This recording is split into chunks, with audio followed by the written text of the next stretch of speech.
नगरपालिकेची महापालिकेची हद्दवाढ झाली पाहिजे ही वस्तुस्थिती कोणीही नाकारत नाही, आम्ही नाकारणार नाही.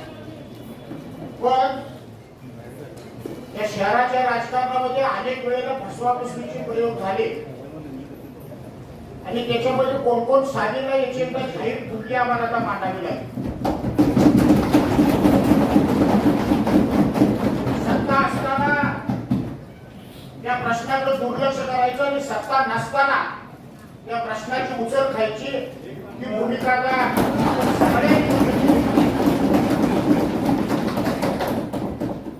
नाटकांनी सांगितलेल्या मुद्द्यांच्या पूर्ण विरोधामध्ये मी नाही.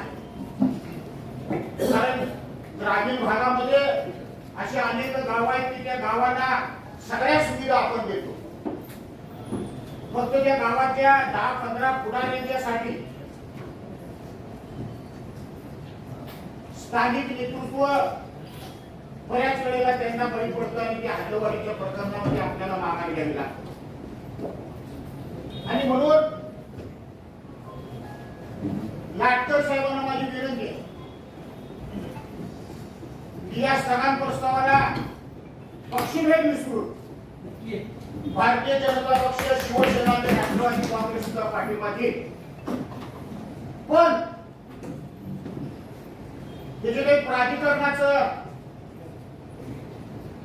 त्याला सुधारित हे दिलेलं आहे, त्याच्यामध्ये त्याच्यामुळे हद्दवाढ रखडणार आहे ही वस्तुस्थिती मला स्वतःला आणि माझ्या पक्षाला मान्य नाही. त्याचं कारण ते केल्यानं हद्दवाढ रखडणार आहे ही वस्तुस्थिती नाही. हद्दवाढीच्या आंदोलनामध्ये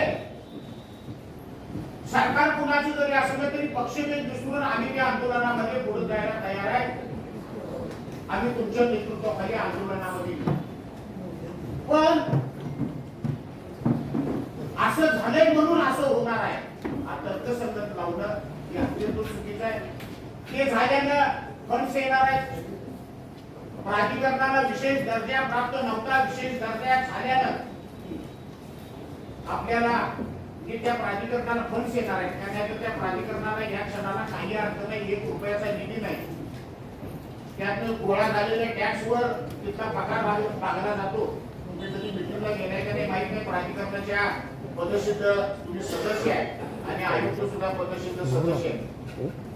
पण या सगळ्या परिस्थितीचा जर अंदाज घेतला तर कोल्हापूरची हद्दवाढ झाली पाहिजे या विषयाला आमची मान्यता आहे. पण काही शब्दरचना जर बदलली तर आमची मान्यता आहे. शब्दरचना बदलली नाही तर कोल्हापूरच्या हद्दवाढीसाठी आम्ही स्वतंत्र प्रयत्न करू. आणि म्हणून लाटकर साहेबांना माझी विनंती की आपल्याला हद्दवाढ करायची आहे ना तर हे सगळं मिळून आपण देशामध्ये पण कुणाच्याही विरोधामध्ये नाही. बघा, राज्य सरकारच्या विरोधामध्ये आंदोलन ते काही भारतीय जनता पक्षाच्या विरोधामध्ये आंदोलन नाही. पण यापूर्वीच्या काळामध्ये जी सरकार होती त्यांनी का केलं नाही याचा